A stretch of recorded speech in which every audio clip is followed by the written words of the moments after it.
Today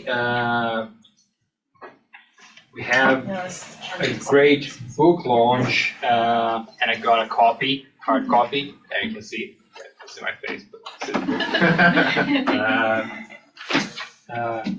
which is a very interesting handbook, seminal handbook. There is nothing really written to this extent and this comprehensively on the topic.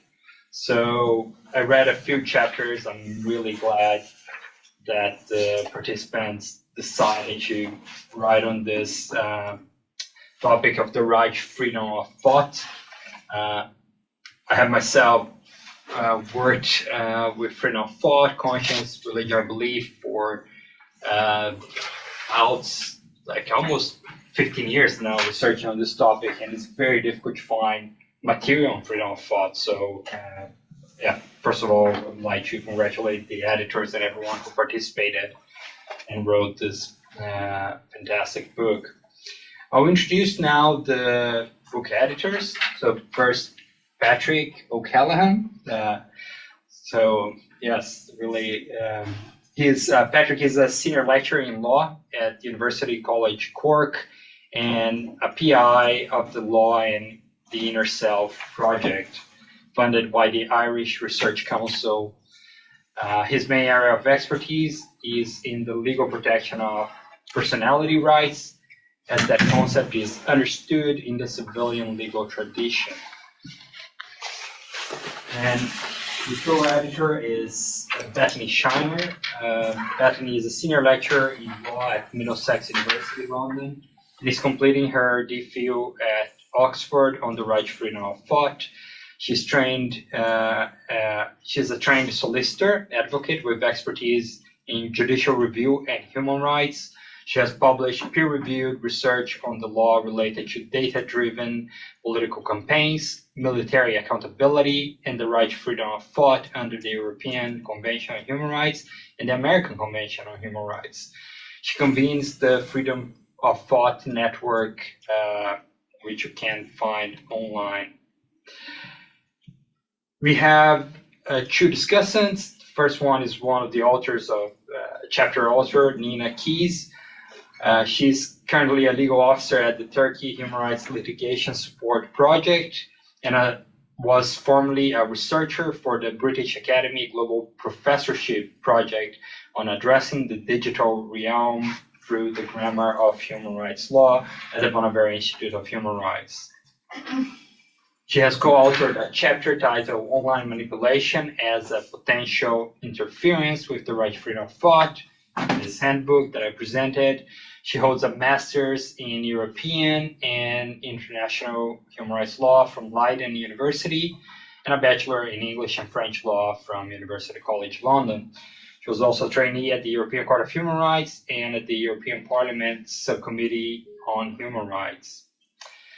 And finally, we have Conrad. It's a trick last name, Schonrek. You got it. He's a DPhil student at the University of Oxford, investigating the living instrument doctrine in the ECTHR, and a future postdoctoral fellow at the Three Generations of Digital Human Rights Project. His academic interests include human rights law, AI ethics, as well as jurisprudence and legal theory. His work on the ECTHR interpretative theory appeared in the European Human Rights Law Review, and his teaching experience includes delivering tutorials in jurisprudence and ethics of artificial intelligence and digital technologies at the University of Oxford. Since September 2022, he is the co-convener of the Graduate Research Forum at the Bonavero Institute of Human Rights. Prior to his doctoral research, Conrad completed his LLB and LLM at UCL. And I'm the chair, and you can read more about me online. You should have done that for all of us. I know. What you have to say is a lot more important, and I would like to actually start with you, Bethany, asking what was the idea behind this project? What motivated you to start a project like this handbook, comparative and theoretical project like this. Yeah, okay. So I suppose to answer it, I should give a little bit of an overview of the literature, at least as it was when we began.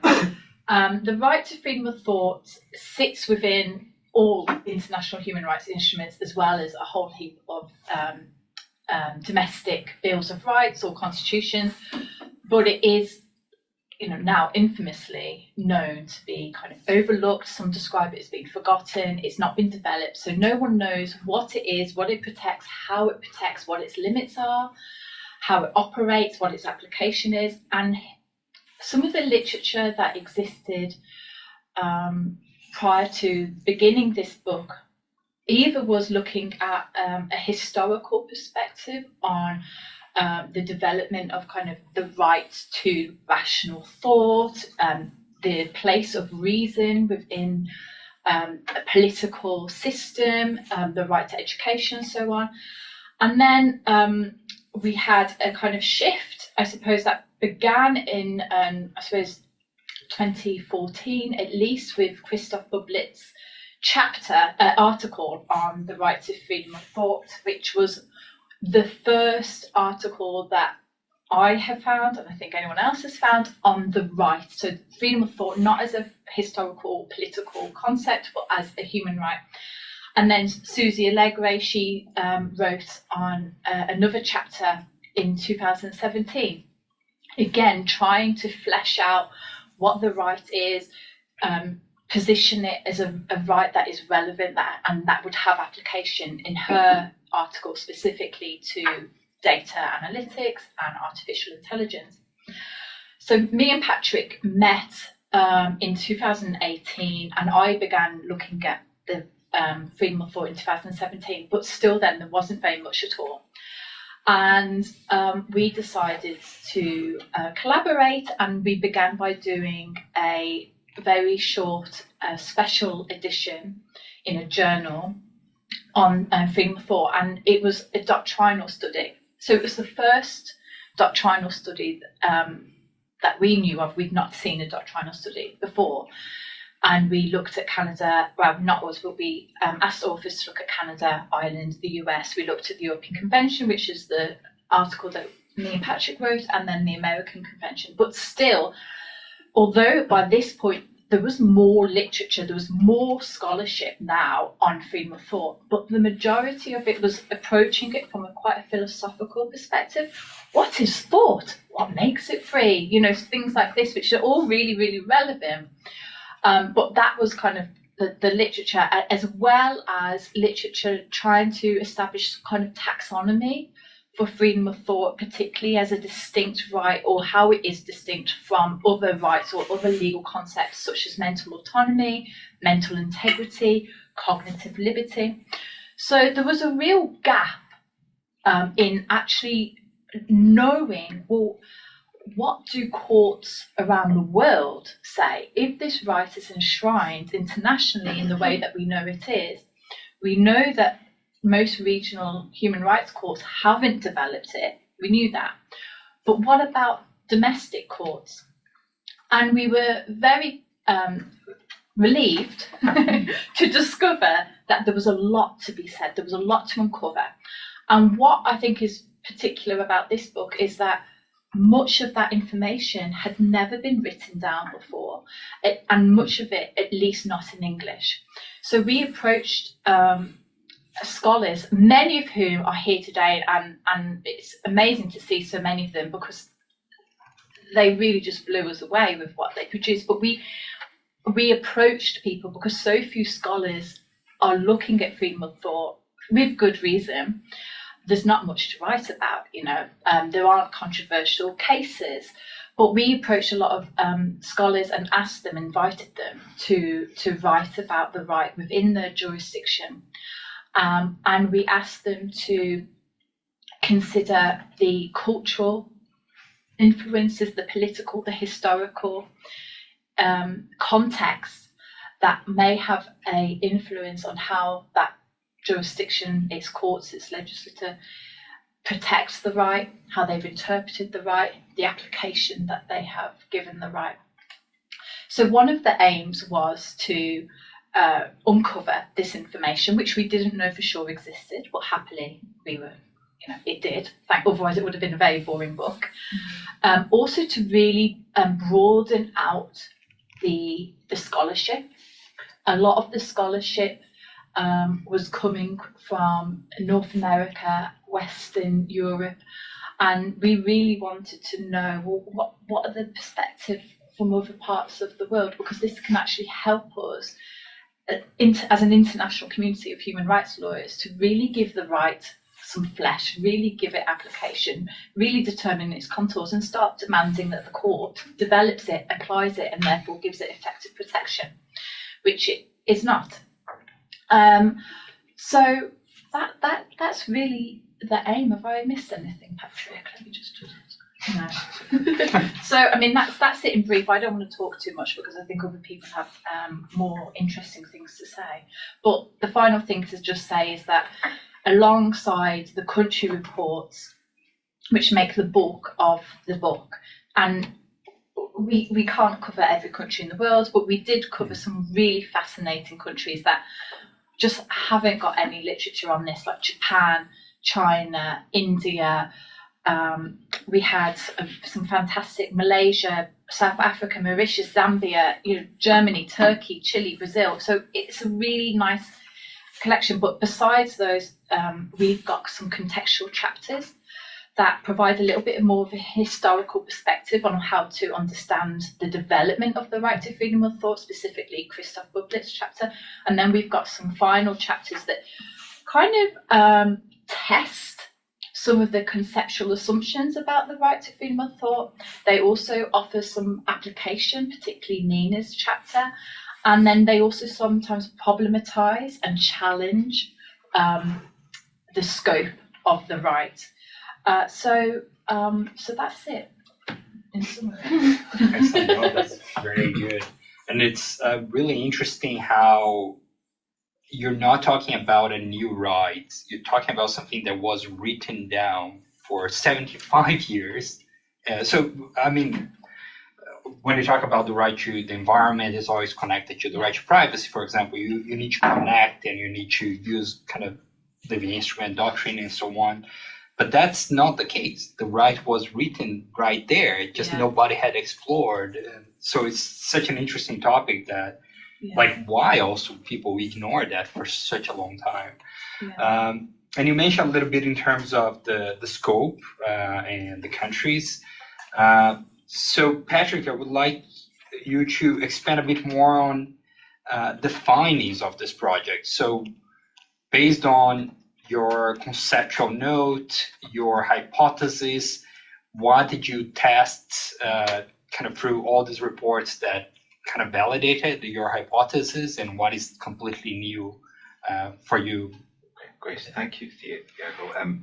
Hello, everybody, and thanks for coming. And also online, thanks for being there online. As Bethany said, it's great to see so many of our contributors online.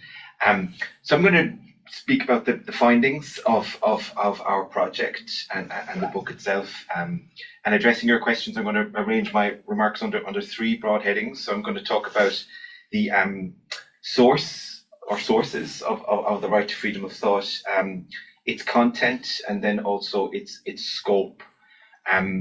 First on sources, I think one of the things that we found most interesting at the start of this work is that there's a bit of a paradox at play here, in that in popular discourse, the right to freedom of thought features really prominently. It's everywhere. If you go online, if you go onto social media, there are so many debates about my right to freedom of thought, leading, I suppose, the average person to assume that this right finds widespread protection across the world in national constitutions or high-level legislation. One of the most interesting findings, I guess, of our study was the extent to which that is not true. So only a minority of legal systems we surveyed have explicit protection in their domestic constitutions or high-level legislation for the right to freedom of thought. And that actually tallies with other studies that have been done, such as a study by my colleague in Cork, Felicitas Benziger, who looked at European legal systems. But it doesn't follow that the right to freedom of thought is not protected in other ways, or doesn't find meaningful protection or expression in other ways. In Colombia, for example, where there's a really interesting both scholarly and jurisprudential history about the right to freedom of thought dating back to the early 19th century. This is a right that's been developed by the Constitutional Court. Other systems recognize the right as part of their domestic law by virtue of international law obligations. And there are other systems still. I see Mark Blitz online, I see Kelly Drew online, where I guess we would call the right to freedom of thought an underlying value of the political legal system, as opposed to a distinct explicit right that features in the Constitution. So that's certainly the case in the United States, for example, and also in India, where it's mentioned in the preamble to the Constitution as an underlying value. And then there are other legal systems where the right to freedom of thought is not explicitly mentioned, but it's understood, or at least we can argue, that other rights protect the various components of it. So Nora Hertz's very interesting chapter on Germany, for example, she explores how different rights in the Grundgesetz protect freedom of thought, Article 4, Article 5, and the general personality right. And against that background, we found that there were only 3 legal systems in our study where we didn't find meaningful expression given to the right to freedom of thought within the legal system. And they were China, Malaysia, and Vietnam. So that's sources. Content, there's not a lot of case law on the right to freedom of thought, but there are courts in places like Colombia, Japan, elsewhere, where courts have paid a lot of attention in sort of obiter dicta, as we might say in the common law, to developing the content of the right to freedom of thought. In Colombia, for example, a distinction is drawn between positive aspect of the right and negative aspects of the right. The positive aspect of the right include the right to develop one's thoughts autonomously, and also to freely adopt and live by any ideology or philosophy or cosmovision. So that's the positive aspect.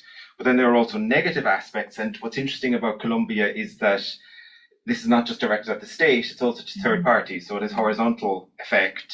And the Colombian courts say the state and third parties should not access or discover a person's thoughts without their consent, should not coerce people to think in a certain way or reveal their thoughts, and should not interfere with a person's cognitive processes, generally speaking, which includes sanctioning or harassing a person for expressing their thoughts.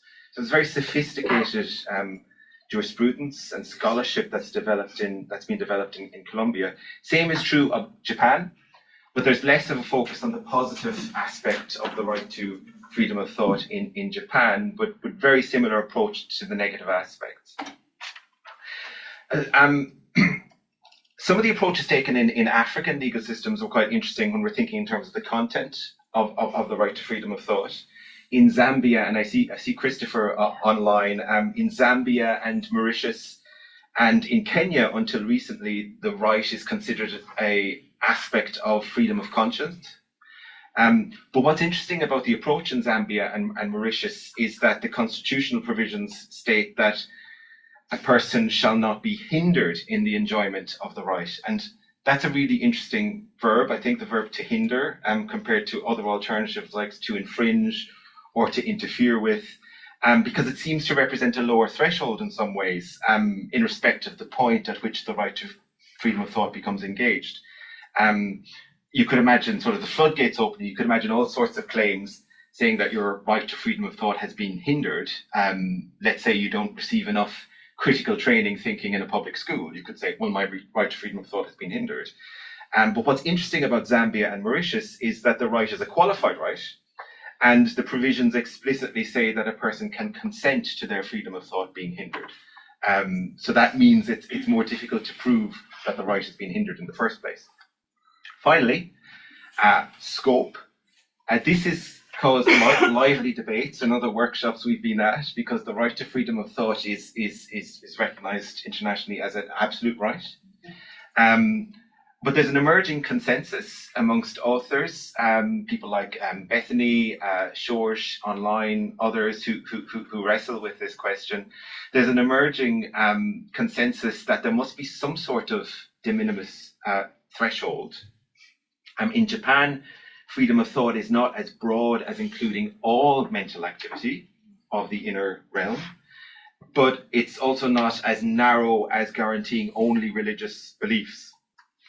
So we need some sort of de minimis threshold. The lively debate has occurred in the context of, well, freedom of thought is an inalienable right, and can we talk about de minimis thresholds in that context? I'll mention Nora again because in her chapter she talks about dignity in the Grundgesetz, in the German constitution, which is absolute. But that doesn't mean that every single infringement of dignity is actionable. People can act in undignified ways. People can be rude, can be obnoxious in every day and affect us in all sorts of ways. But that doesn't mean every instance of undignified behavior is actionable. So there's a de minimis threshold in Germany, and Nora puts it as a violation of dignity that is one where the intrinsic value of the human being is denied as a matter of principle and absolutely. So we know an infringement of dignity when we see it, in other words. And I think it's worth thinking about the right to freedom of thought in that way. It can't possibly be that every single potential infringement of the right to freedom of thought is actionable. If I go to Tesco up the road and there's a CCTV camera watching me, I can't argue that the operator is somehow getting a sense of my inner self or inner realm because they see my personal preferences in my shopping. That would be absurd, I think. So there must be a de minimis threshold, but we should know we should also know what an infringement to freedom of thought is when we see it. And finally, just to sum everything up, our working definition, I think, of freedom of thought, looking through all of the country reports, could be something like this. We can return to this later if you wish. It's a freedom to form, to hold, and to develop or change thoughts. So freedom to form, hold, develop, or change thoughts without unreasonable interference, and to keep thoughts private. I said rough at the beginning, that is very rough. Okay, thank you, everyone. Very good. Thanks so much, Patrick. And now we move to Nina.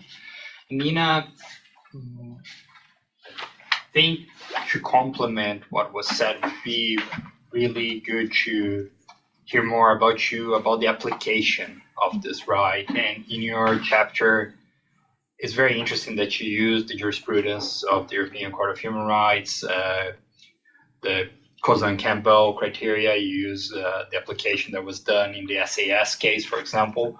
So could you please talk more about your chapter? How did you apply this concept, especially into the online environment? Sure. Thanks, Diego. First, I just want to say thank you so much for inviting me to speak at this book launch. And it was so exciting to be a part of this, landmark handbook, and to have such great editors as well, who really helped to shape our chapter. This chapter was co-authored with Mark Leiser, and I think it really kind of feeds into this discussion that Patrick raised about kind of trying to grapple with this idea that freedom of thought, the right to freedom of thought, is in theory under international human rights law an absolute right. So then what counts as an interference? There must be this sort of minimum threshold. And the chapter was kind of based on this sort of literature by many of the people who were included in this book, saying that one of the aspects of the right to freedom of thought, or one of the potential interferences, is manipulation. And looking especially at the digital realm because of the special sort of the perfect storm that exists in the digital realm between kind of new or like supplementary capabilities to manipulate people, to influence people at scale and in a hidden way and in a pervasive way, combined with this sort of, global economic model that furthers the kind of interests of a small number of very powerful groups. So that, I think made the question of the right to freedom of thought, both on a symbolic level, but also on a practical level, given its absolute protection, particularly relevant in that sphere where a lot of developments are presented often as kind of inevitable, progress or development forward. And the question of actually perhaps there are certain red lines, certain absolute thresholds that cannot be crossed becomes, very interesting. And so we tried to use the basis of the kind of seminal report from Professor Ahmed Shahid from 2021, who is the UN Special Rapporteur on freedom of religion and belief, of course.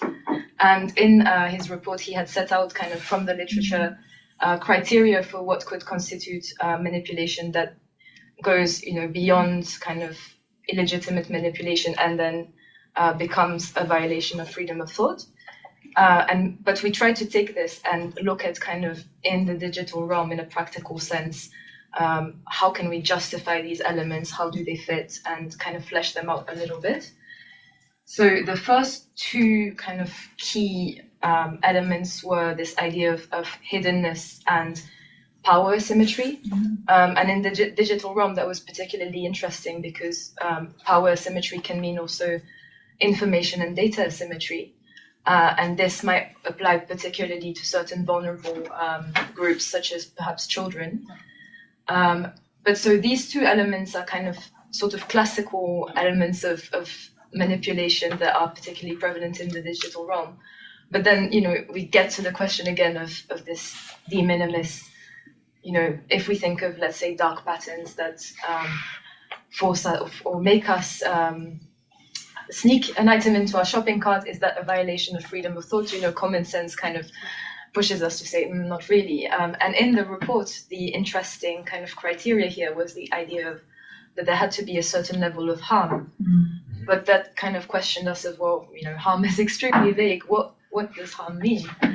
And we focused on this idea of mental autonomy, where several people have been saying that the central kind of aim of freedom of thought is to protect, alongside other rights, this kind of mental, headspace that we need to flourish as human beings.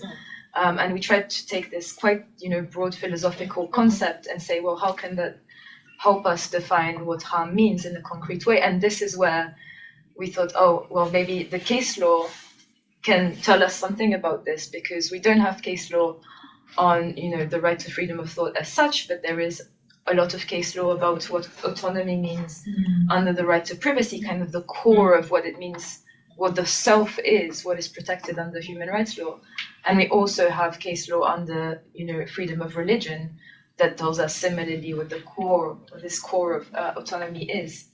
So looking at those two kind of branches of case law, we developed a tentative kind of framework that would sort of suggest that an interference with freedom of thought occurs in two sort of scenarios. And one is when sort of the kind of decision-making processes or thoughts at stake are thoughts that attain a certain level of cogency, seriousness, cohesion, and importance, which is kind of the freedom of religion case law. And then the second scenario would be when the kind of decision-making processes at stake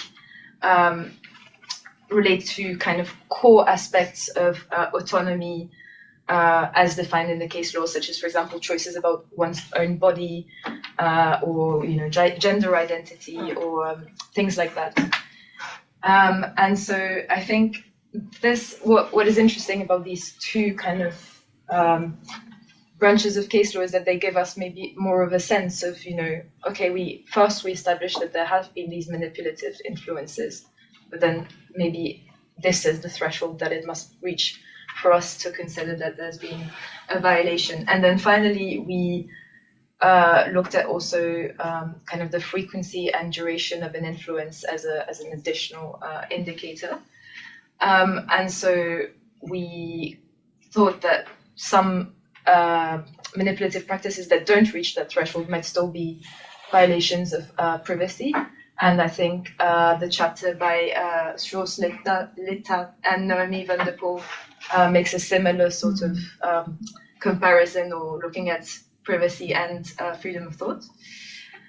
And I think that's it. I don't want to go too much, but I think what we thought was quite interesting is that, you know, having freedom of thought, the literature developing at such a late stage has left gaps, but it's also quite a good opportunity to develop standards that fit sort of current modern day circumstances. And I think the book was so good at also ensuring that, you know, the standards that develop reflect kind of a broad spectrum of a very international spectrum of legal cultures and traditions. So thank you for that. Thank you. Thank you very much, Nina. I really liked this idea of asymmetry and how human rights were created precisely because of asymmetry, right? Because of the power imbalance that you write in one of the kind of criteria towards the end of your chapter. And now social media companies have that power imbalance in relation to their customers. So like it's really interesting how this right fits so well into this new environment. But as Patrick mentioned before, still it's mentioned a lot, but underexplored academically.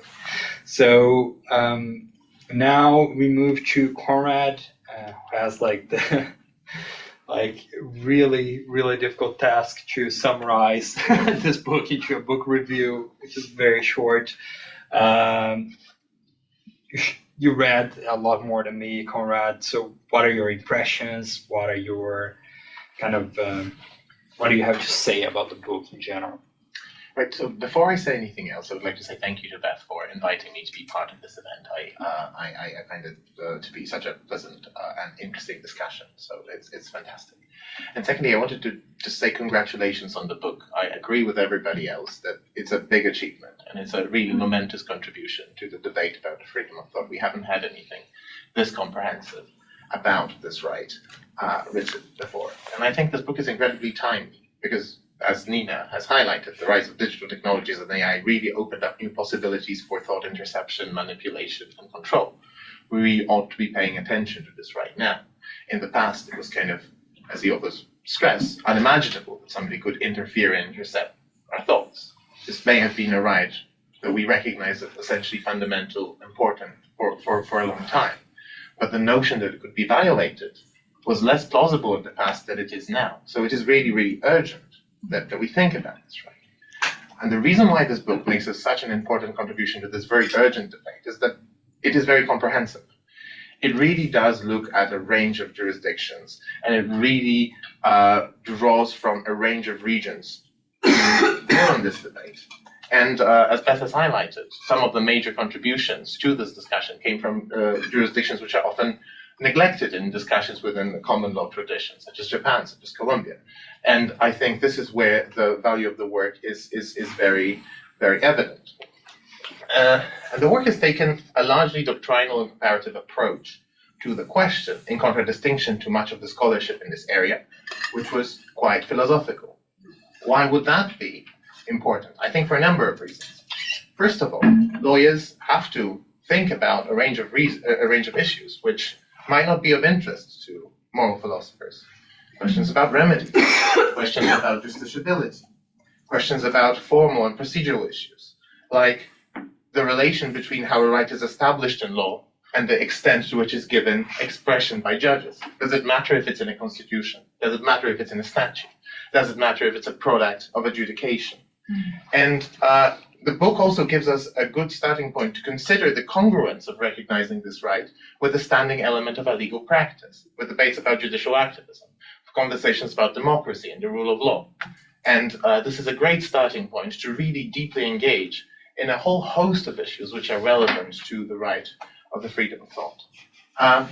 Now, I think that the vote, I suppose the main thesis of the book, if there is one, because it is really a collection of works by authors who don't necessarily agree on every single point that they raise, is that freedom of thought is an important but neglected right, already protected in many countries, and it is important that it is given more expression. So I think it raises three main questions.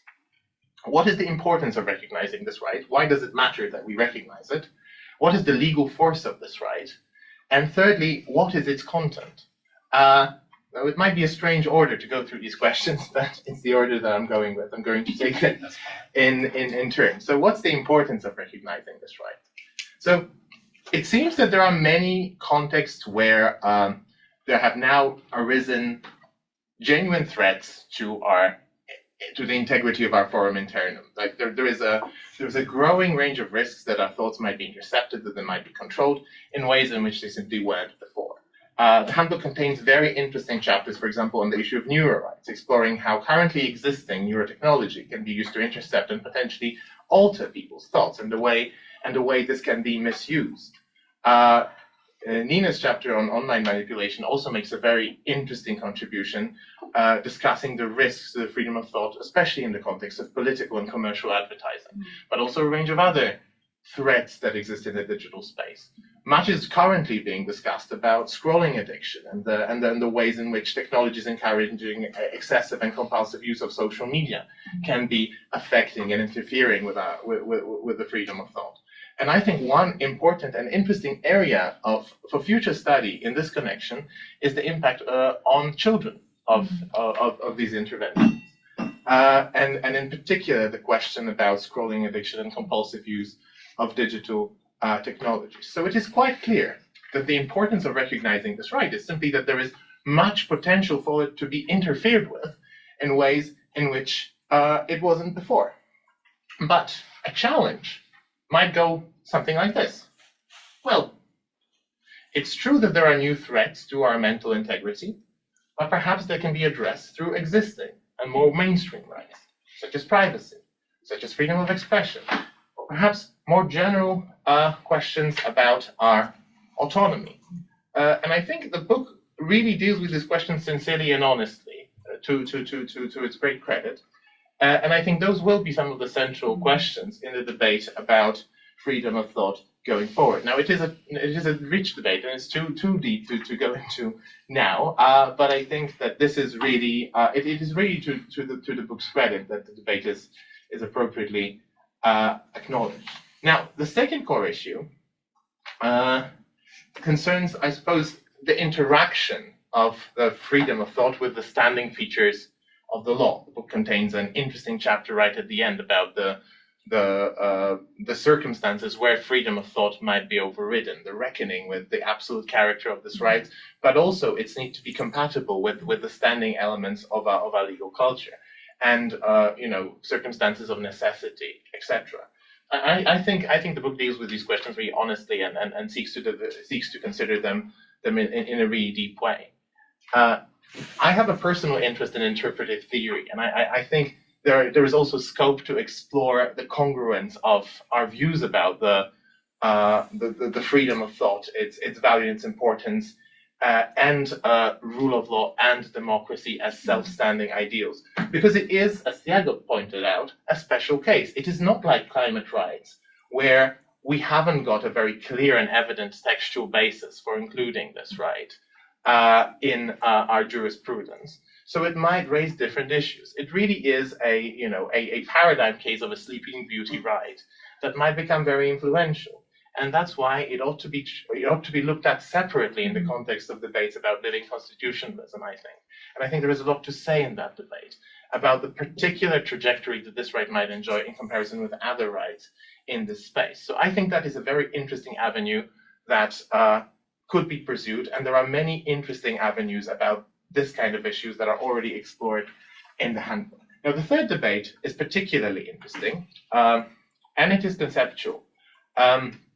And it runs through many of the discussions that we've had so far. Nina raised it quite prominently, which is, what does this right actually protect? What is the core of this right? And to me, the particularly interesting aspect of that question is this right predominantly concerned with the means through which interference with thought takes place? For example, we can't use neurotechnology to interfere with people's thoughts at all, ever. It is intrinsically wrong. Or is it a matter of outcomes?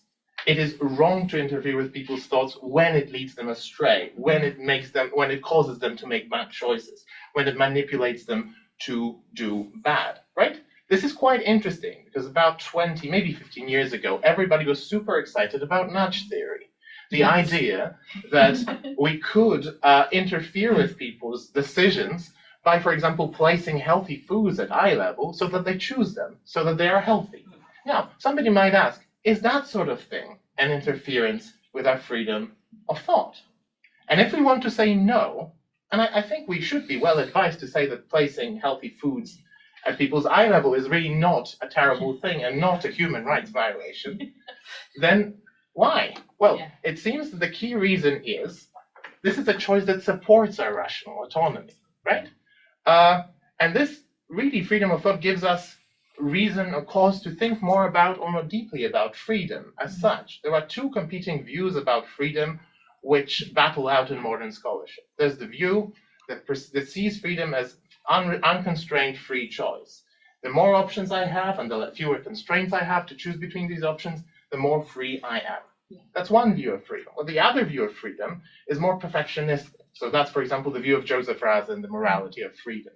The idea that freedom is really the ability to pursue good choices in order to live good life. And freedom isn't just about having choices, it is also about having choice-worthy options.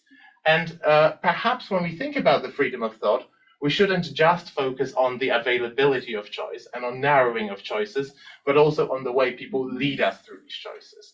Now, that leads to much more complex debates than we might perhaps wish for. But unfortunately, I think that is our onus when we engage in this topic, that it shows us why it is such a fruitful and such an interesting area for future scholarship. And I think this handbook is a starting point of a major research project that will involve many people and that will be fascinating. And I truly believe that this is a fantastic book that has contributed massively to this debate. So thank you very much for writing it and for editing it. And it's going to be a huge contribution to the debate on this issue. Thank you. Thank you very much, Paul. Now.